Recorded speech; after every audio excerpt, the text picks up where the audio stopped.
Panginoon, maraming salamat sa patuloy mong pagkilos sa buhay namin. Salamat, Lord,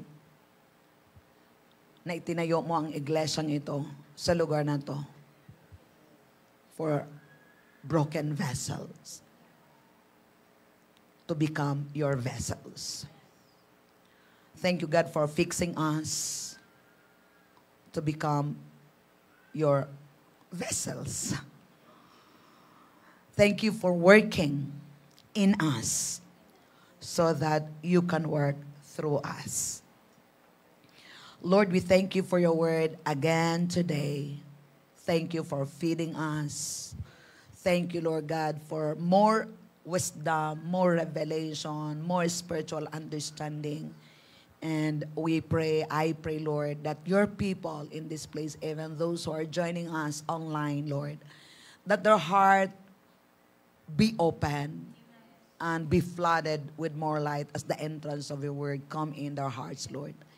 And they will see things that they've never seen, and they will hear things, a word that they've never heard before, that will really transform their lives, Father. Lord, thank you for the answers. Thank you for the answers. Questions will be answered. Situations will be answered, oh God, because of your word. Thank you, Abba. Thank you for the blood. Hallelujah. Say this with me. Father God, I honor you. I honor your word. And I receive it by faith. Speak to me, Lord. I will listen to you. And I will be a doer of your word. I choose to believe your word. And I am blessed. In Jesus' name. Amen. Okay, please sit down. Natuwa ko sa lyrics kanina sa song. Sinabi, I was a beggar, but now I am royalty. No, I was royal, now I was a beggar, and now I'm royalty. Then I was a prisoner, and now I'm free. I am forgiven, I am accepted. That's who we are. That's who we are. Amen? Yun yung ilagay natin na ito na tayo. Once we receive Jesus Christ as our Lord and Savior, that's our identity. Before we are a beggar, now we are royalty. Now we are heirs of God. Yung kanina pa na sinabi ng Panginoon, it is His will for us to prosper. And we are kings. Now, we are kings. Na pinag-aralan natin yung kingdom. No, kingdom. Pag sinabing kingdom, mayroong king. And the King of Kings is Jesus. Okay, the King of Kings. The King of Kings. Isa lang ang king. Maraming kings. So, sinong king of the kingdom? Si Jesus. And now, where is the kingdom of God? The kingdom of God is within us. So, we are the king of the kingdom that within us. So, you are king. You are royalty. Amen? Hallelujah. So, balikan natin, kasi nag-aral tayo, pinag-aralan natin yung inner man. Nakuha na po na natin ba? Nagkaroon na ba tayo ng understanding? Nagkaroon na ba tayo ng revelation ng totoong ikaw ay hindi ito? Ang totoong ikaw ay yung loob mo. Amen? So, we will not focus nga talaga dito sa labas, sa body natin. We will focus on the inner man. Amen. Hallelujah. Okay, kung balikan natin sa original, Adam fell from revelation knowledge to a sense knowledge. Okay, balik tayo. Saan ba ko pupunta? Doon sa bilog, ate. Sige, bilog tayo. Di baling aabot hanggang pagdating ni Kristo. Yun ang pag-usapan natin. Kasi dito talaga tayo magkaroon ng breakthrough. Okay. Sila ni Adan at saka sa Eva, ito tayo, di ba? Ganun din sila kasi spiritual and body. Bago pa sila nagkasala, revealed sa kanila. Kumbaga, there's no issue ng kanilang life. But, nung sila na ngayon ay nagkasala because of their disobedience, dito na sila ngayon sa sense knowledge. What they feel, what they walk. So, nagkaroon na ngayon ng unveiling. Dati, ang alam nila, spiritual lang talaga. Spiritual talaga. Ngayon, nung nagkasala sila, na-open yung mind nila. Kaya saan ngayon na-open? Okay lang sana kung, okay, ulit na-open yung mind nila, where? Dito. So ngayon, ang epekto noon, tayo. Kaya nung ipinanganak tayo, makasalanan tayo. Kaya, ang atin is, nasasanay tayo, dito tayo nakatingin sa sense knowledge. nagdedepende tayo dun sa mga nakikita natin dito kasi may mga bosses ito eh. Kaya mafe-feel mo to, yung body. Kaya dito tayo nag-train. Ito talaga yung ating life. But when we receive Jesus Christ as our Lord and Savior, now na-open. Baliktad ha, sila ni Adan dati, di na alam anong sin. Kasi wala silang sin. Kaya nung nagkamali sila, open na sila ngayon sa sin. Kaya nakikita nila doon na sa labas.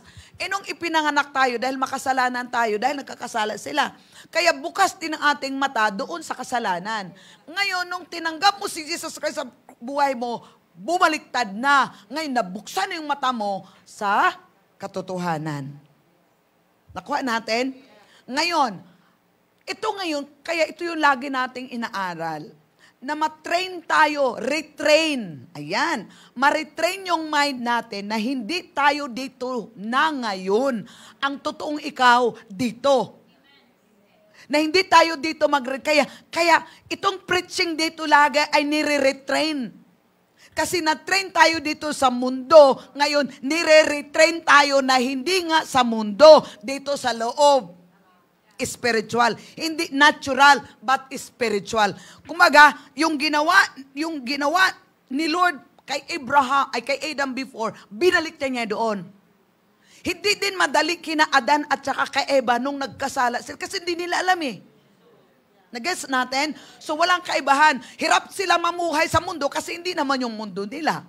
Hirap tayo mamuhay spiritual kasi hindi naman din dati yung mundo natin. Kaya mong sabihin, buti pa sila. Sana all. Pareho tayo, all talaga. Kaya mayroong retraining lagi. Amen. So clear na. Uwi na tayo. So what happened? He became trapped in the realm of senses. Na-trap na sila. Bakit? Sa kasalanan. Kumbaga, nabulag na sila. Hindi na nila alam kung ano yung spiritual. Nakuha natin? Ganon din tayo. Hindi din natin alam ano yung spiritual kasi alam natin yung natural. Kaya gusto nating instant noodle, fast food. Gusto mo ngayong mabilis lagi. Kasi yun yung natural. Gusto ng mabilisan. Amen. So what happened? Okay. He became trapped in the realm of senses and of necessity. Anong nangyari? They become a manager of what he could see and feel. Dapat manager sila, take domain sila. Anong ginawa ni Lord? Ngayon, minamanage na nila ngayon. Ano yung naramdaman nila? Kasi bakit? Doon na sila ngayon nakarely sa natural senses. Hallelujah. Or sense knowledge. But mankind was not designed to manage circumstances. Kaya kapatid, worry. Our body is not designed to worry. Sabi ng Bible, you cannot add even a single inch in your life if you worry. Worry will kill us. Because it's not the realm of God. It's the realm of the natural sense. Hallelujah. Praise the Lord. Anong design ni Lord sa atin? He was created and we are created. Si Adam were created to reign over circumstances. Hindi manage. We cannot manage circumstances. Kasi yun disenyo ni Lord sa atin. God designed us to roll over circumstances. Kaya by nature, hindi natin kaya because we are a sinner. So nung ginawa ni Lord, niligtas niya tayo because we are no longer natural people. We are no longer mere man. We are supernatural, spiritual woman of God. Amen. Man of God. So to reign over circumstances. Hallelujah. And then, anong design ni Lord sa atin? He was si Adam. He was to be a developer, a creator, an innovator. We are the developer. We are innovator. We are the cultivator. We are the creator. Meron ako nabasang book or narinig na scripture. Narinig sa preaching, sinabi niya,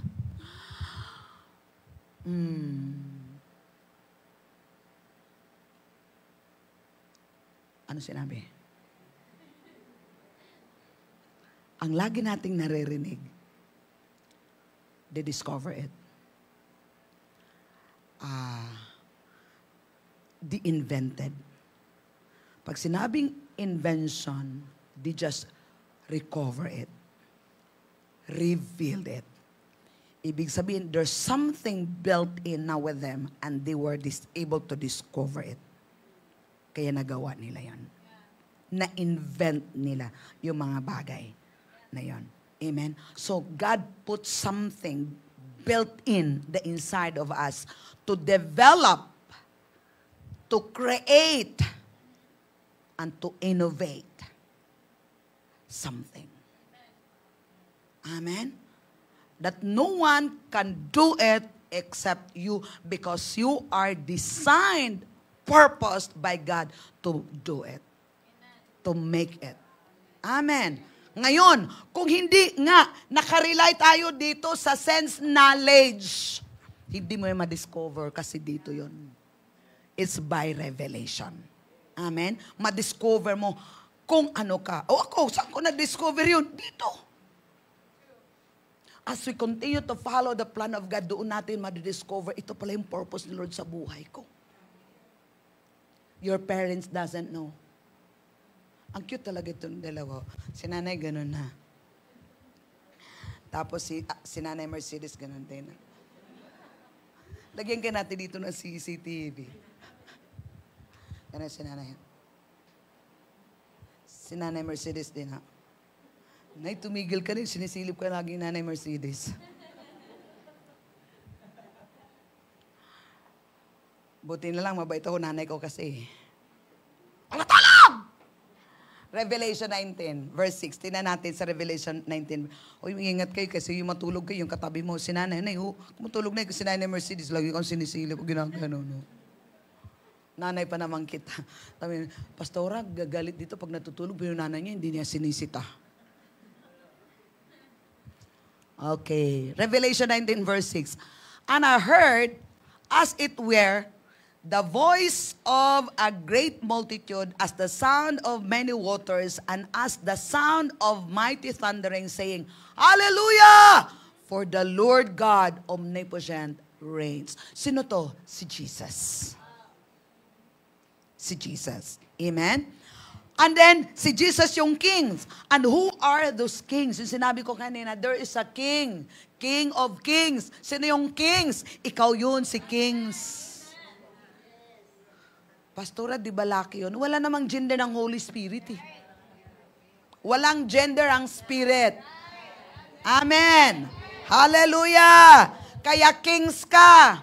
Sons ka. Kasi walang gender ang Spirit. Kaya huwag ka rin mag-confuse. Walang gender. Kasi obvious talaga anong gender mo. Okay. Revelation 5 verse 10. Tingnan natin sa Revelation 5 verse 10. Are you okay? Yes. Okay, dandahan lang tayo. And have made us kings. Sinong akit tayo sa 9 o kaya 8. Sige, tingnan natin sa 8. Now, when had taken the scroll, the 4 living creatures and the 24 elders fell down before the Lord, before the Lamb, and having a harp and golden bowls full of incense, which are the prayers of the saints. Verse 9, hallelujah. And they sang a new song, saying, You are worthy to take the scroll and to open its seals, for you were slain. Who's this? Jesus. And have redeemed us to God by your blood out of every tribe and tongues and people and nation. Sino to? Jesus. Now, verse 10. And have made us kings and priests to our God. And we shall reign on the earth. Kapatid, you're not trying to be kings. You are made. You are made. Ano ba sa Tagalog yung made? Ginawa. Ginawa ka ng Diyos na kings and priests to our God. Sa Katolikon, ginawa ng mga pare.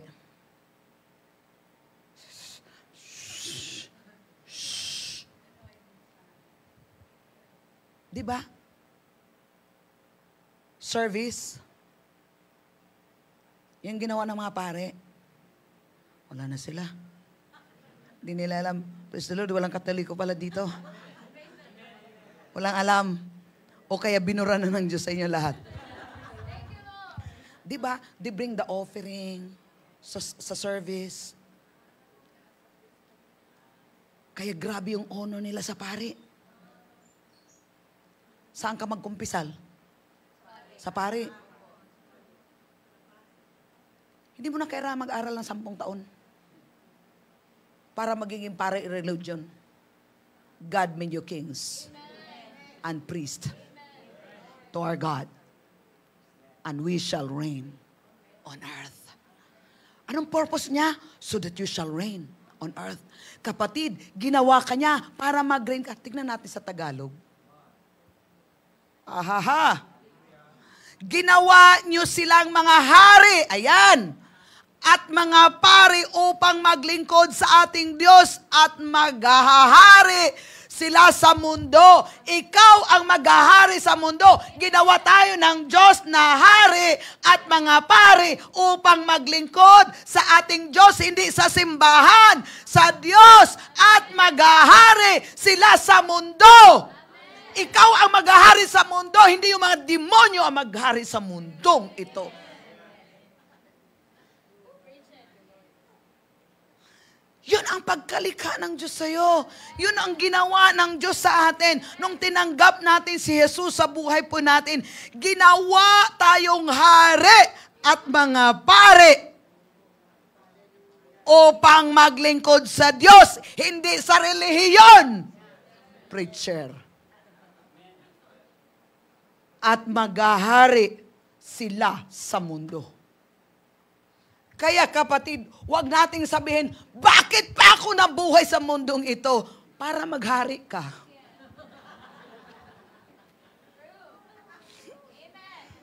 O, diba? May sagot. Sabi ko nga kanina, Lord, give us answer. Pag magtanong ka, bakit? Di ba pag mga ganun, dahil na maraming problema, bakit pa ako nabuhay sa mundong ito? Nabuhay ka kasi para gawin ka ng Diyos maging hari at pare at maglingkod sa Kanya at maghahari sa mundong ito. Ayaw mo noon? Rise up. Kailangan ma-open tayo, hindi tayo magre-rely doon sa sense knowledge natin. Sense revelation, sense knowledge. Hey, come on, go up higher. Ha, ha, ha. Revelation 1, verse 5 to 6. Tingnan natin. Tagalog nga muna. Ang sulat na ito ay tungkol sa mga bagay. Ay, saan ba tayo? 1 to 6, ate. 5 to 6. Saan ba? Yeah, 5 to 6. Revelation 5 to 6. 5 to 6. Revelation 1, 5 to 6. Walang 5? Okay. Ayun, diretso na lang. Ha, ha, ha. Sige, akit na lang tayo sa 1 para umpisa natin. Ang sulat na ito ay tungkol sa mga bagay na hinahayag na Hesus Kristo na mangyayari, hana tayo. Sa lalong madaling panahon, ibinigay ito ng Diyos kay Kristo upang maihayag naman ng mga naglilingkod sa Diyos. Kaya inihayag ito ni Kristo sa lingkod niyang si Juan. Okay, this is the vision ni John the Baptist, John the Beloved, sa pamagitan ng anghel na kanyang sinugo, ako si Juan. At ipinapatutuhanan ko ang lahat ng nakita ko tungkol sa inahayag ng Diyos at sa katotohanang itinuro ni Hesukristo. Next. Mapalad ang bumabasa at ang mga nagkikinig sa sulat na ito kung tinutupad niya. Aray. Dami. Pareho lang naman talaga ng Bible eh. Isa lang namang Diyos. Nagbabasa din ako ng Bible, alam ko na yun. Ang tanong, tinutupad mo ba? Doon tayo nagkakaiba. Kaya huwag natin ipagpamalaki, nagbabasa tayo ng Bible, pero walang nangyari sa buhay mo. Kasi hindi mo tinutupad. Ang alin? Nakasulat doon.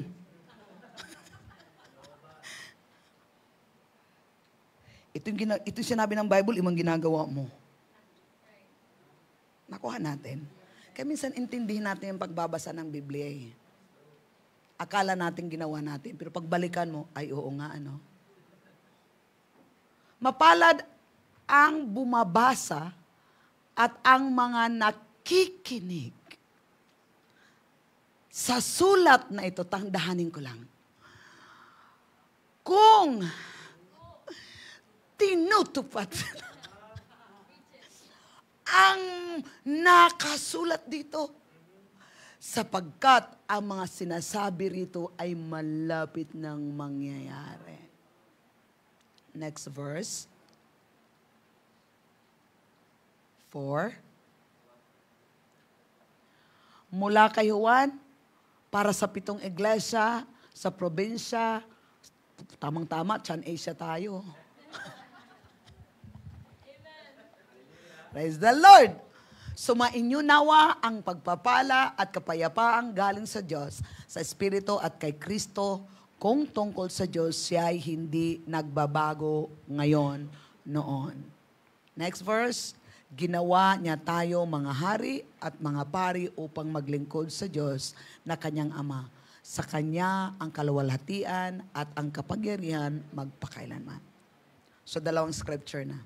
Ginawa tayong hari at pari upang maglingkod sa Kanya.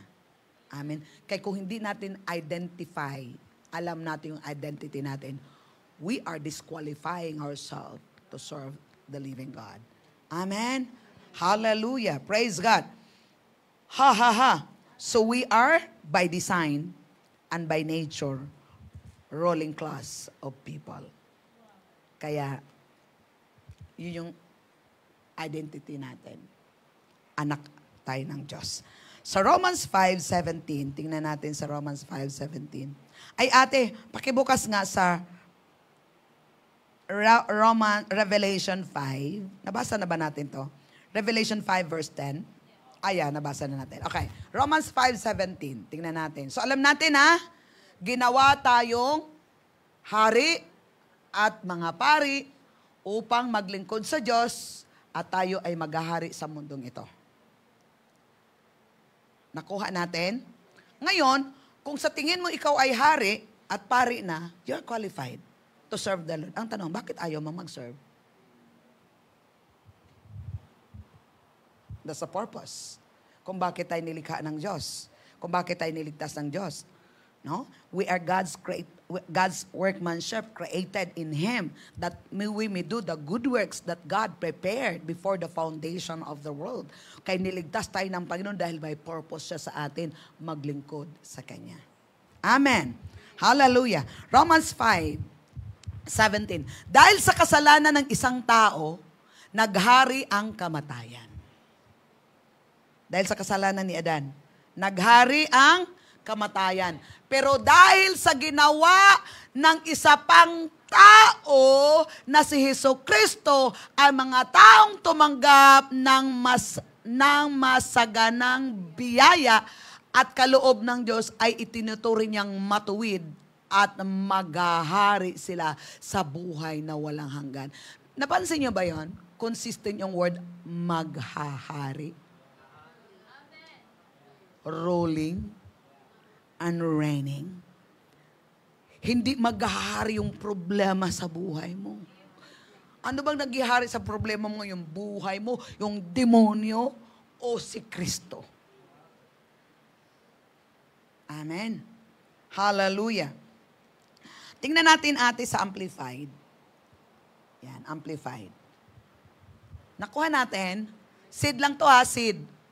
For if by trespass of the one Adam, death reigned, nagahari, through the one Adam, much more, wow, surely will those who receive the abundance of grace and the free gift of righteousness reign in eternal life through the one, Jesus Christ. So if you are in Christ, you are reigning and rolling here on earth.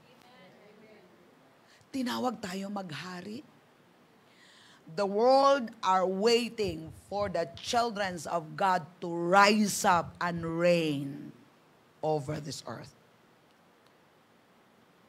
Kasi ang Diyos sa mundong ito, si Satanas. Kaya niligtas tayo ng Panginoon, dito pa tayo sa earth to conquer, to reign over the earth. Amen. So Adam was created a king or a ruler in the beginning when he was given dominion. Balikan natin ate sa Genesis 1, 28, 26. Hallelujah. Okay lang ba? Okay, dandahanin ko lang to. Hindi ko kayo ginugulo ha. Then God said, let us make man in our image, according to our likeness. Let them have dominion over the fish. Tingnan mo ha, yung instruction, anong purpose? Let them have dominion over the fish of the sea, over the birds, puro over. Hindi under. Over. Sa verse 28, tingnan natin. Verse 28. Then God blessed them. So we're already blessed. We're nakatatak na yon. You are blessed. You are blessed. Then God blessed them and said to them, be fruitful and multiply, fill the earth, subdue it, have dominion over.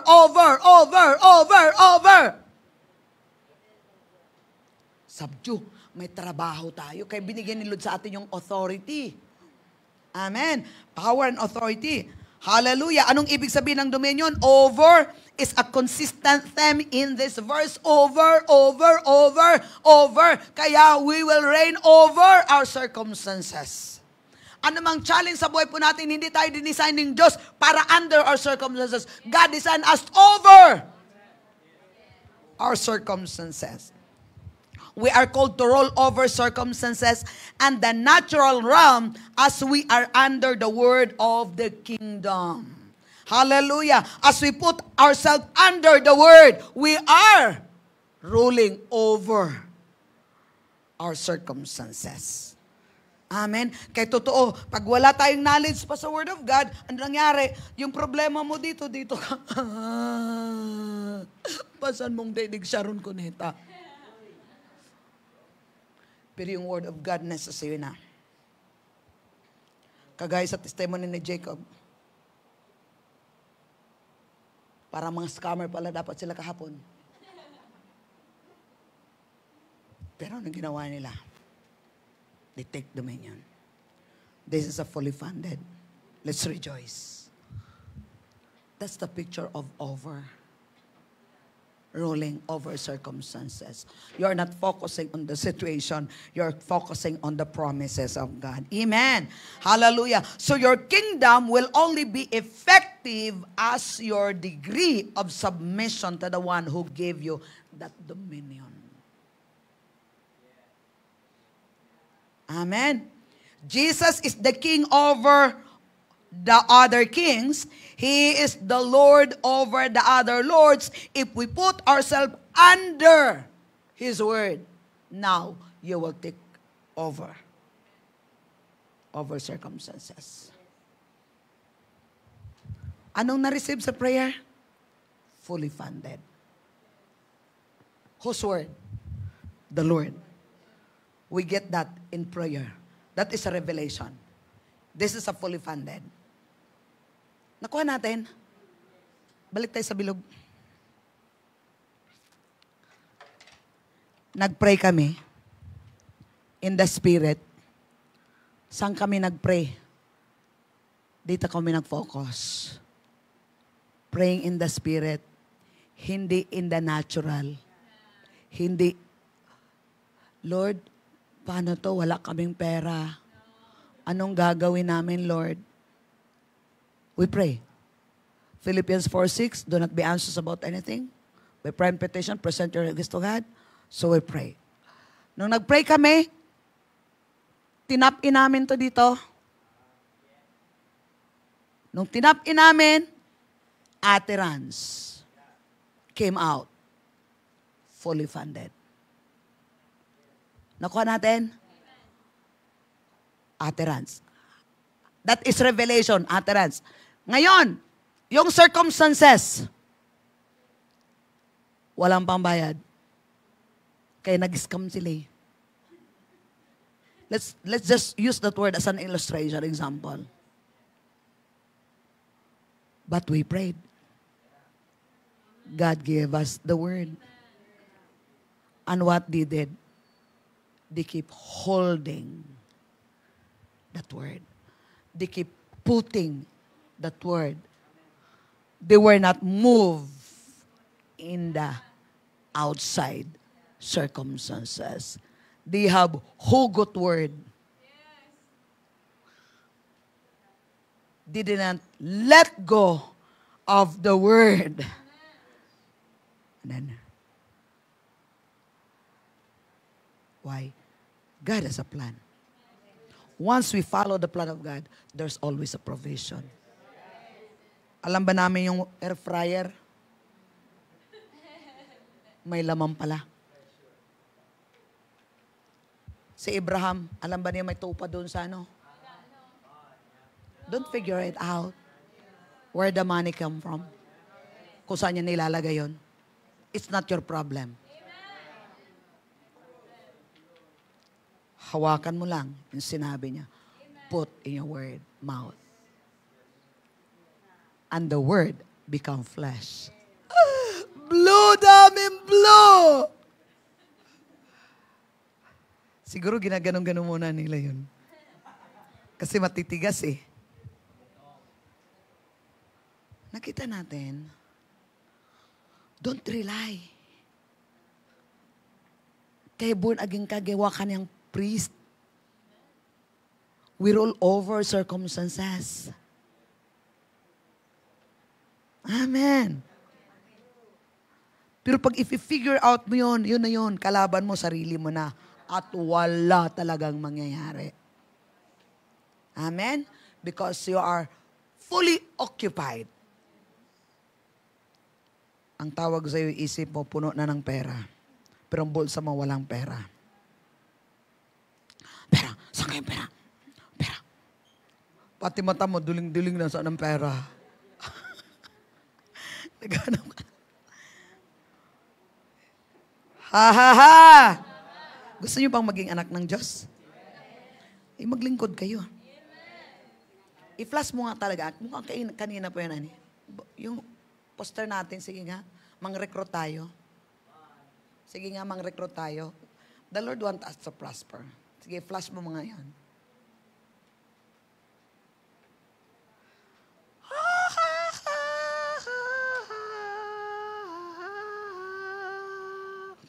Kung alam mong hari ka, pare ka para maglingkod sa Diyos, hindi yun.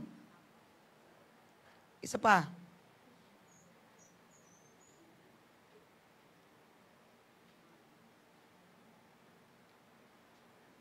Sige, sige. Hindi niya alam. Basahin mo, G, ano mo yun doon? Ready to serve? Do you want to serve? Sige, do you want to serve? Meron ba dyan, Ate Ana? Wala? Hindi mo hinanda. Nakuha natin. Bless the Lord, bless the Lord, bless the Lord. Hallelujah. Lord, you will provide my needs. May narinig ka ba? Kailangan natin marinig kay Lord. Pangawakan natin. Kahit anong mangyayari, hold fast your confession. And God, let God to fulfill it. Because that is promise. Amen? Pati yung damit ni Zyrene, pupunta na dapat sila sa Divisoria kasi bibili ng damit. Libre yung damit niya.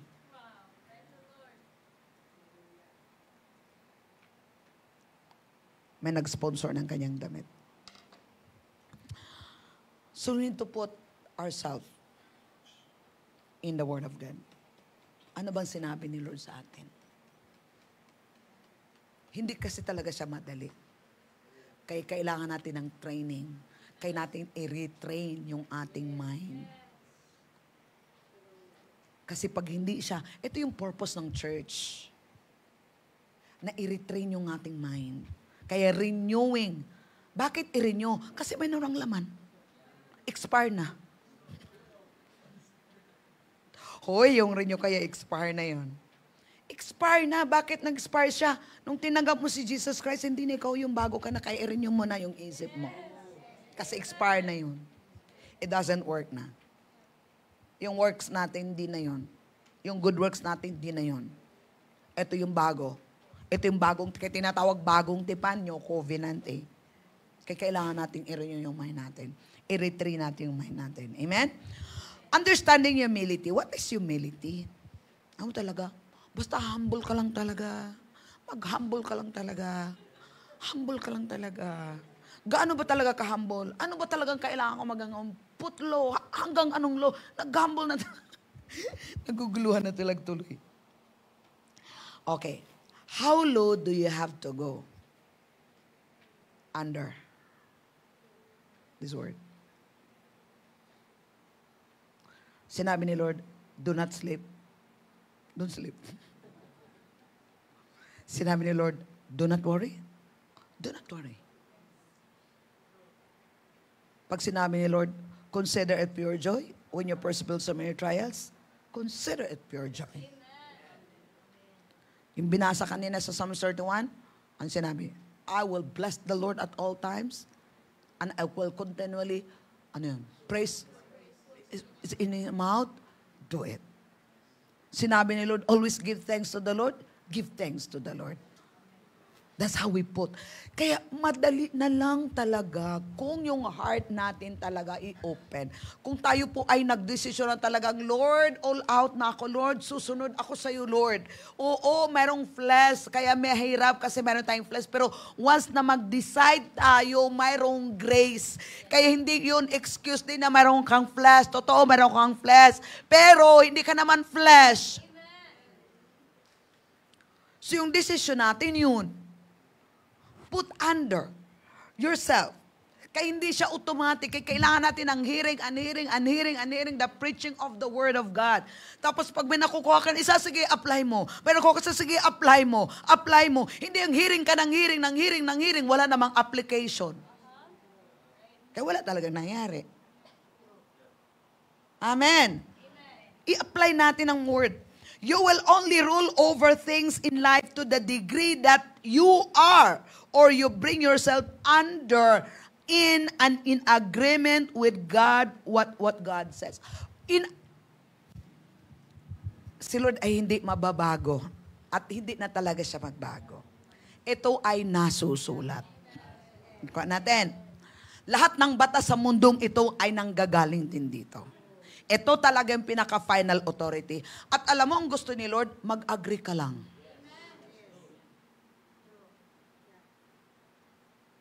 Kaya minsan, mahirap mag-agree kasi nga, na-used nga tayo kasi yun nga yung life natin. But, when we receive Jesus Christ as our Lord and Savior, sinabi yun, He gave you a new heart, He put His Spirit in you so that you can walk and obey, ganyan. So, hindi na ikaw yun.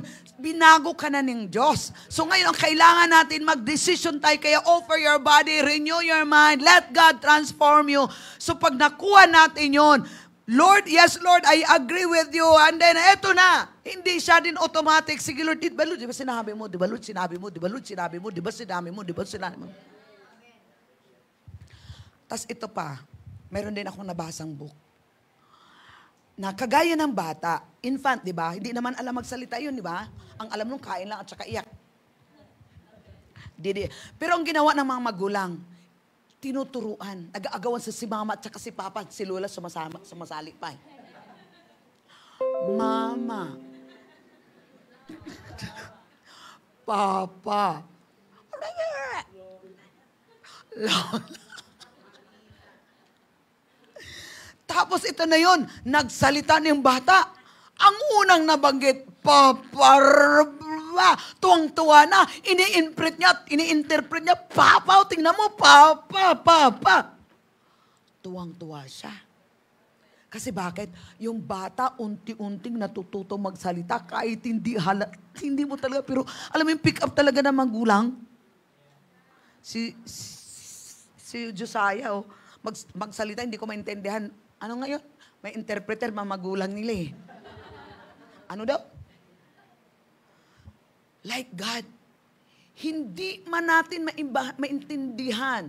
But God knows your syllabus. God knows your language.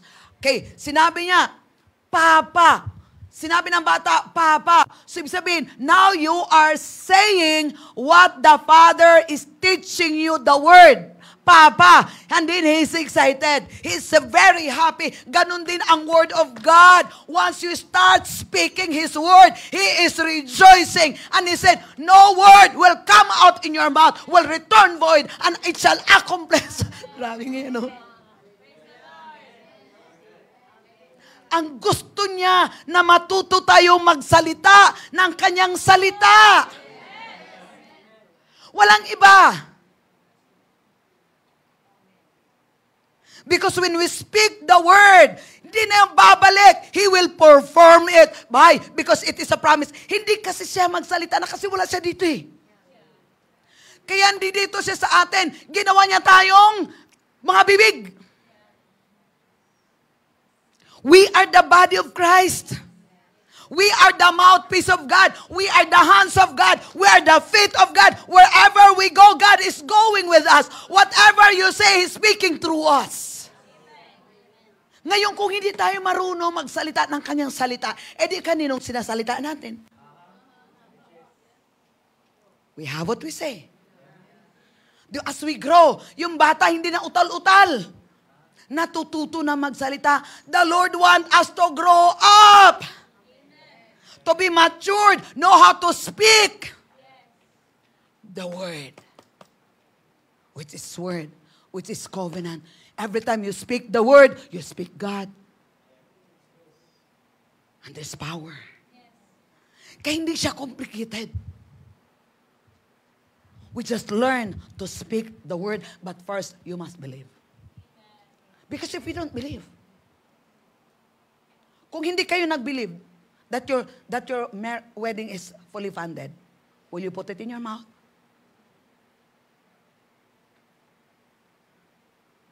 Those who believe will speak.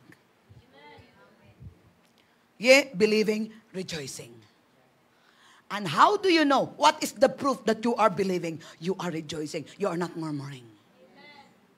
You are rejoicing. No matter what happened. That's how we put ourselves over circumstances. You are not murmuring. You are rejoicing because you know God has a word. Woo! Ha ha ha! You are not moved by what you see. You are not moved by what you feel. You are moved by the word of God. Let your mouth move. Ha ha ha! Because when your mouth is moving, your body is moving. Hallelujah! Praise the Lord! Amen! Ulitin ko. You will only rule over things in life to the degree that you bring yourself under in agreement with God's. Bringing your thought, bringing your mindset, bringing your attitude, bringing your belief, and body in line with God's higher ways is a life of progress. Uy, may power kayo itong Bible. Yung dating hindi pa talaga ako marunong yung nagpa-practice pa, nag-aaral pa. Pag meron akong maramdaman sa katawan ko, yung Bible, lagay pag sumasakit yung ulo ko, tulog ako gulong-gulong. Ginawa ko tong gamot. Pero ngayon wala na. I put it in my mouth. Hindi na siya. Why? Nasa loob na. Just put in your mouth. Amen. Hallelujah. Praise God. A process that begins with the word being sown in your heart. Because you keep sowing your seed. The seed, the word of God. The word of God is the word of the kingdom. Ulitin ka. The word of God is the word of the kingdom. And where is the kingdom of God? It's in me. In us. So when we read the word, when we feed ourselves with the word of God, we are sowing seed in the kingdom. And it will produce kingdom fruit. Amen. Hallelujah. Tingnan natin sa Mark 4:26, please.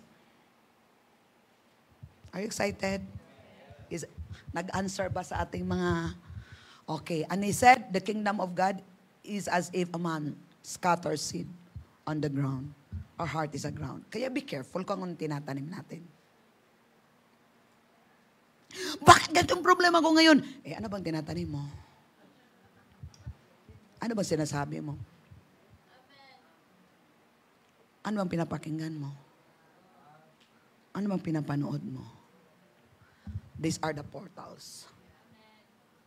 What you say, what you heard, what you see. At magugulat ka ganun nangyayari. It's not accidentally happen.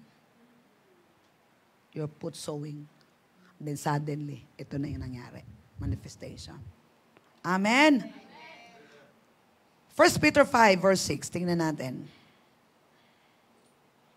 Anong gagawin ni Lord? Therefore, humble yourselves under the mighty hand of God. Ang mga humble, ano sinabi ni Lord? He will exalt you in due time. Kaya don't exalt yourself. Let God exalt you. Tingnan natin sa easy. Ha, ha, ha. Napakain ba kayo? Yummy ba? Yummy?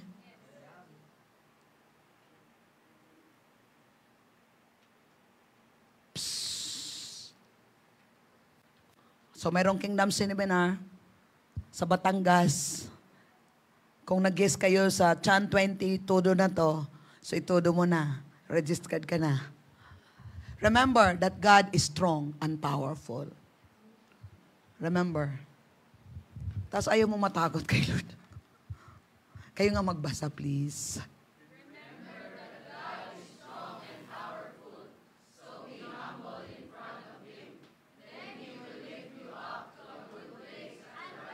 Wow, may right time. In the good place. Amen? To a good place. Remember that God is strong and powerful. Can you imagine? The strong and powerful God dwells in us. Tapos kunting problema lang, So kulang ng identity. Kaya patuloy tayo. Huwag tayong ma-discourage. The more pa, na-experience nyo ba yung parang, Lord, gusto pa kitang makilala. Kung wala yun, iwan ko lang sa inyo talaga. Yung appetite na yun, huwag nyong i-ignore. Kasi, pag mayroong craving, mayroong hunger kay Lord, masarap yung appetite mo. You have a good appetite. Pero pag walang craving, walang hunger, okay lang.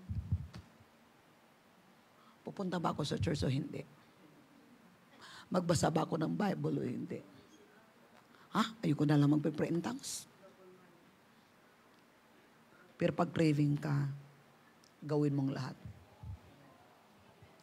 Para masatisfy ka lang. So when you go under the Word of God will exalt you to your rightful ruling position. Simple lang. Ito lang talaga. Do you have your Bible? Kaya ko ba mag-straight? At itong Bible, wag lang ilagay sa utak. Ay, walking Bible siya. Yung ulo-pulo ng Word. Wala naman sa puso. So, ang Bible hindi pang ulo. Ay, alam ko na yan. Memorize ko na yan. Ang tanong, tinutupad mo ba? Doon tayo lagi.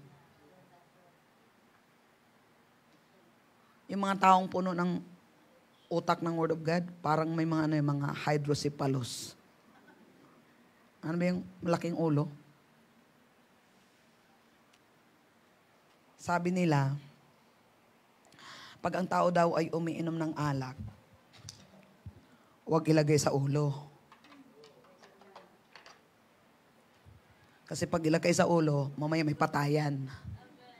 Pero pag ilagay sa tiyan, isusuka lang. Kaya ganun din ang Word of God. Huwag mong ilagay sa ulo. Sabi mo sa katabi mo, lagay sa puso. Sige, last verse na. Amen?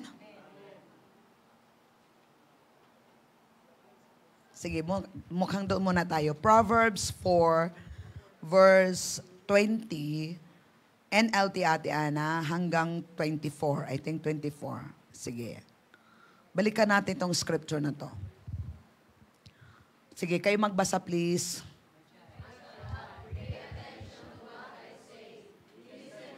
Okay, dahan-dahan lang ha. Yung namnamin natin. Okay, 1, 2, ready, go. Dahan-dahan lang.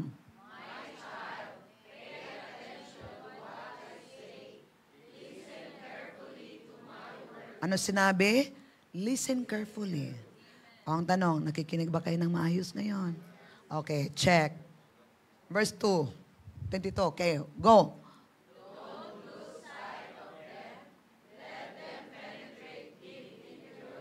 Okay. Listen, nakinig kayo. So, wag titigil dito. Let it penetrate in your heart. Kasi kung dito lang, you let it. How? Through meditation. Saying, let your mouth work. Hanggang magpipenetrate siya. Deep into your heart. Next verse. Go.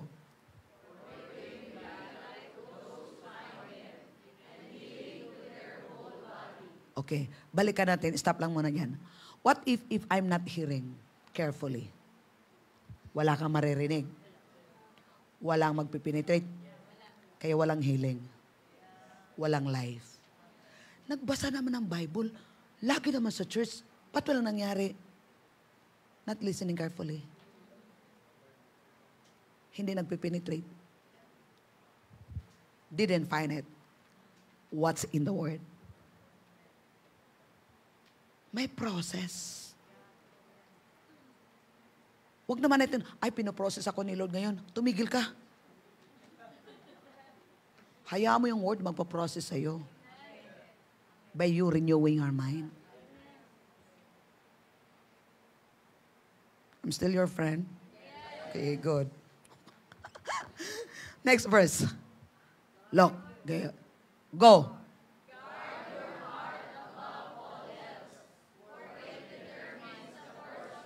Okay. Balik tayo sa 22.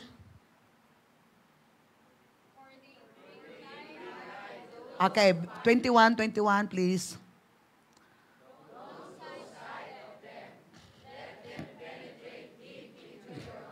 Okay, saan doon yung word? Sa heart. Penetrate sa heart. Okay, balik tayo sa 23. Tapos, anong gagawin mo yun sa heart?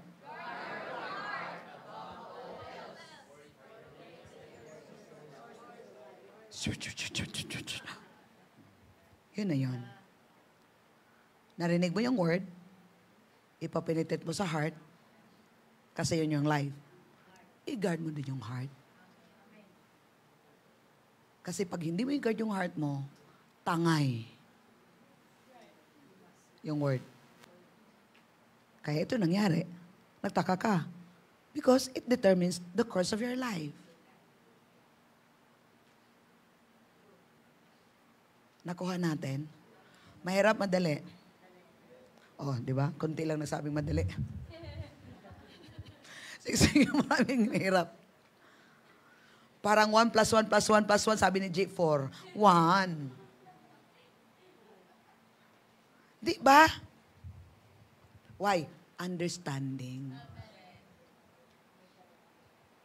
Hindi collection of information, but understanding of the information. Understanding of the knowledge. Kasi kung walang understanding, oh! Ano ba sinabi? Makinig. Pay attention. And let the word penetrate in your heart. Isang word lang. Penetrate in your heart. Huwag mong damihin. May empatso ka. Isa lang. Penetrate mo. Tapos i-guard mo yung isa. Tapos bukas makalawa. Eto na. Nagliliwanag na. Kaya time's up na daw. Diba? May take away ba kayo ngayon? So, Lahat na narinig mo ngayon, allow it to penetrate. Kaya balikan nyo yung audio nito. Balik-balikan nyo, balik-balikan nyo, balik-balikan nyo. Hanggang magpipenetrate. Pag magpipenetrate na, i-guard mo yun. Kasi Satan comes immediately. Yun yung parable of the sower. They heard the word, but they don't understand it. Satan comes immediately and steal the word of God. Tribulation comes, persecution comes, the desires of other riches, and so forth. Yung 5 enemy of the word of God, choke, enter in, tiwas. Walang bunga. But a good ground, well received, keep it. Kaya once we receive the word, keep it guard in your heart. And those people will produce. Hindi pa pareho. May iba 30, at least meron kang 30. Meron 60, meron 100 folds. So hindi siya automatic. Kaysa wala. This is not religion. This is relationship. This is how we carry the word. How we walk with the word. How we talk the word. Amen. Nasa mundo tayo. Ito yung weapon natin. Kaya ginawa ka ng Diyos ang hari. At saka pare, para maglingkod sa kanya upang maghari sa mundong ito. Anong ihari mo kung wala kang word of God? Amen? Okay, so I think dito na muna tayo. Happy? Anong assignment? Guard your heart. Ano yung narinig mo ngayon? Penetrate it. Sige, meditate. Balik-balik. Ako nga yung preaching ko, binakbalik-balik ko. Hindi ako natutulog hanggang, ano yung pinagsasabi ko? Hanggang, yun na siya. Ano na siya? Parang, nagiging deposit na siya dito. Imagine mo, wala kang deposit ng Word of God. Yan yung i-withdraw mo. Kaya pag kailangan mo, wala kang ma-withdraw. Kasi wala kang deposit. Akala mo nag-deposit ka, may butas eh. Kasi pinatangay mo ng cares, hindi mo siya ginagard. Kaya wala, talunan ka. Instead, mag-roll over ka. Under ka sa circumstances. Amen? Sige tayong lahat. Woo! Thank you, Lord! Hallelujah! Hallelujah! Pakibukas nga uli yung Psalms 34 verse 1. Thank you. Thank you. At kuya, binalik mo yon, Jason. Diniscuss ko to ng Friday night eh. Okay, pakibasa nga dandahan. 1, 2, basa. I will bless the Lord at all times. His praise shall continually be in my mouth. Himahimayin natin ha. Anong sinabi niya dito sa Psalm? Si David to, I will bless the Lord at all times. So kung all times mong binibless si Lord, wala talagang pagko-complain. Walang pagrereklamo. Puro blessing. At sinabi doon, His praise shall continually be in my mouth. Anong lagay sa mouth mo? You will have what you say. So kung i-meditate natin yun, Lord, I will bless the Lord. Hindi pala, I will bless the Lord at all times and His praise continually be in my lips. Pag may problema, praise the Lord! Praise the Lord! Instead talking the problem, praise the Lord! Praise the Lord! Because the moment you praise the Lord, God will move. Amen. Hallelujah. Month of August natin, binigay ni Lord sa atin is wisdom. And this is the wisdom of God. Simplified instruction. I will bless the Lord at all times and His praise continually. Mayroong mga circumstances na dumating sa buhay po natin, even beyond our strength. Praise the Lord. Lord, thank you. You are good. Hallelujah. Ha, ha, ha. Ha, ha, ha. So that's how to act over our circumstances. Don't talk circumstances. Talk praise. Amen. Amen. Hallelujah. Hallelujah. Praise the Lord. Hallelujah. Oh, Father, we thank you, Lord.